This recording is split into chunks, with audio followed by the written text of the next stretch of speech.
Welcome to Food Friends, a podcast inspiring home cooks to try new dishes in the kitchen by sharing trusted recipes, tips, and friendship. Hi, I'm Sonia. And I'm Carrie. We met in Los Angeles over 15 years ago as personal chefs and haven't stopped talking about food since. We're so glad you're here. Hi, Sonia. Hi, Carrie. Sonia, I have exciting news. We've received a couple of calls on the hotline recently, and I'd love to share them with you. Yeah, and if you don't know, we have a kitchen hotline. It is Carrie's home answering machine, and it's where you can call us with any of your cooking questions. Sometimes y'all email us, which we love too, but we love a phone call even more because then we can share the answer to your question with everyone. Yeah, the number is 323-452-9084. And the number's always linked in our show notes. So let's hear our first question. Hey, food friends. This is Yuli calling in from Seattle, Washington. First-time caller, long-time fan. I have a question about starch. There is a recipe that I want to make involving banana pudding. I've never made this. And they're talking about, cornstarch as a thickener. Here's the thing. I like tapioca pudding, and I'm trying to figure out, how do you decide what starch to use and when? Because obviously, the tapioca, the xanthan gum, potato starch, Passover's coming up. Ideally, I could make banana pudding with some kind of Passover-friendly starch. Can you give some guidance on starches and when you choose what? Thanks, food friends. Well, Carrie, this voice is probably familiar to you, isn't it? Oh, indeed it is, Sonia. Let's tell everyone who's called into our hotline. This question comes from my older brother. So, who really does listen to the show because he lets me know that when he tries one of our recipes. And I love that he called us with a question. It's very him. He is a person who loves to follow a recipe, which I understand that can be really helpful, especially when you're cooking for your family. He has 2 young girls. He likes to host. So he loves to be organized and have recipes and follow them as written. But that means if you need to make a modification, it can be tricky. So what he's asking about is cornstarch is not typically kosher for Passover. And cornstarch may not be an ingredient you have on hand. And the question is, can you replace that starch with another starch? So I am not the definitive expert on the swapping of starches, but I will say that most of the time I have found success swapping potato starch with cornstarch, which happens to be kosher for Passover. Both of those are gluten-free, by the way. But if you have someone who has a corn allergy or someone who has a potato allergy, I usually find that either one can be used. So, Yuli, to answer your question, I would try potato starch if you didn't want to use cornstarch. Tapioca starch is not exactly one-to-one. It's another one of my favorite starches to use. It's something I prefer for my pie fillings over cornstarch or potato starch because less is needed. So I usually just add a spoonful of tapioca starch to my strawberry rhubarb pie, to my peach pie, to a pie that has a loose, juicy fruit. Blueberry would be another good example. I do like tapioca starch as well, and I've used that in recent years. But tapioca starch also reminds me of tapioca pudding, but they're 2 completely different things. I definitely grew up eating tapioca pudding, but the starch is used completely differently. Yeah, and to be clear too, tapioca starch is often called tapioca flour. So if you see it as tapioca flour, it's the same thing. It's ground up tapioca pearls turned into a flour. And I just find that those 3 starches in general, cornstarch, potato starch, tapioca starch, or flour, are the things that are most useful. I'll add one other little expert note. Potato flour, which you also find is not the same as potato starch. So that will not be a good replacement for this. But going back to tapioca pudding, and my brother did mention it, I love it because you don't need any starch for tapioca pudding, right? Well, I definitely grew up eating tapioca pudding, but we would always have it out of the box. A box of tapioca pudding, a box of chocolate pudding. That was what my mom made. We made Jell-O and pudding. Yeah, I mean, I also was going to say to my brother, there's kosher instant puddings that are great options. I feel like you can always take a shortcut where you can find it. In fact, in Nicole Rucker's new cookbook, Fat and Flour, she's an expert baker. She has a section on cream pie, and almost every recipe has instant vanilla pudding for that pudding base. And I think it's because puddings take time to make.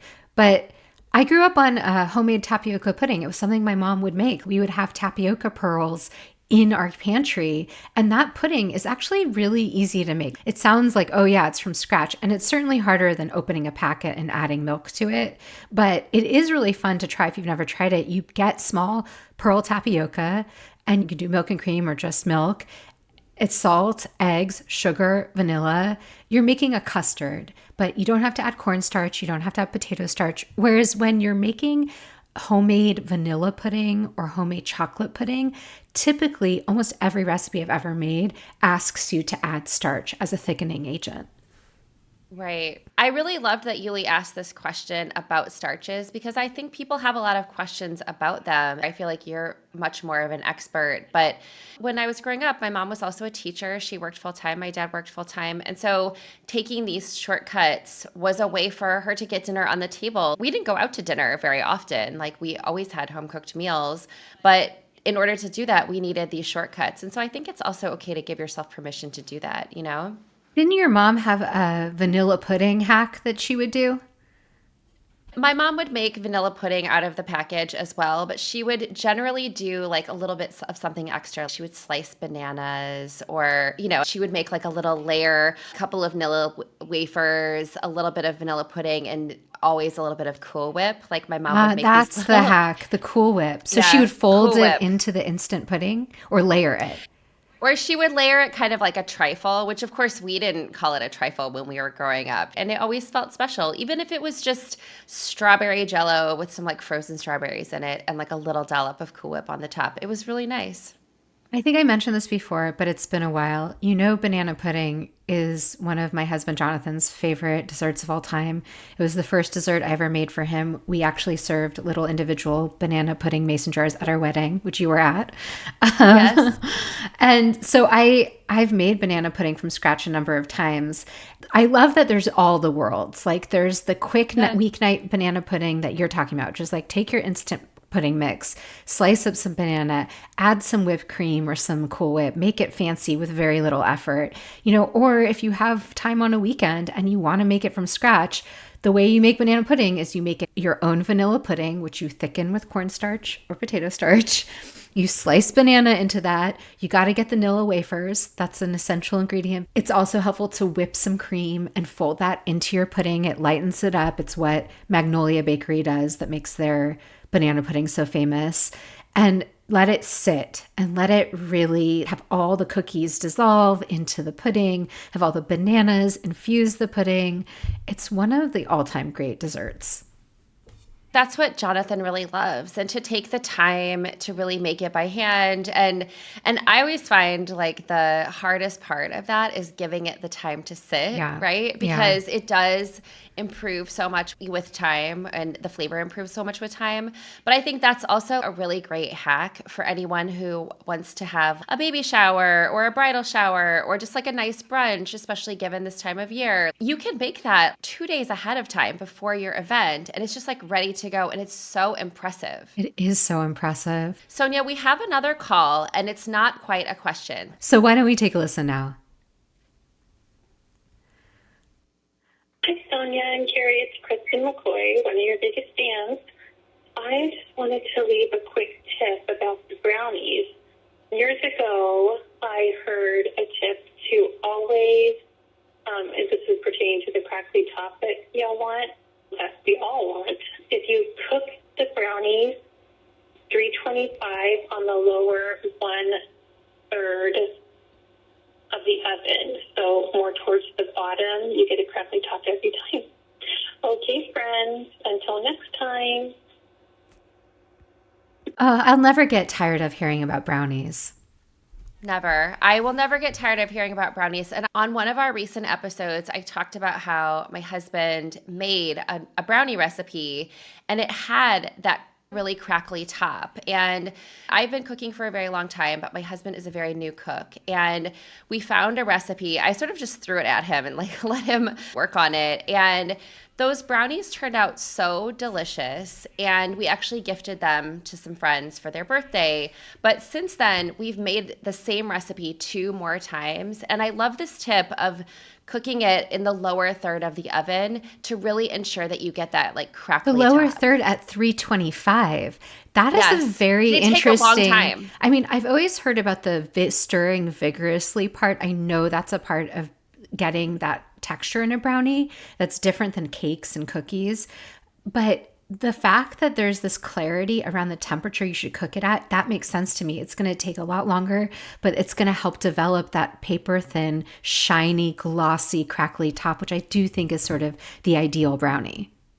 You know, what I also want to say about Kristen's call is what she offered was a chance for us to go back and talk about this. Yeah, and because of your sharing about that brownie on our recent episode, I got inspired to try a brownie recipe I never tried before. I posted about it on our Instagram, which is Food Friends Pod, if you want to follow that.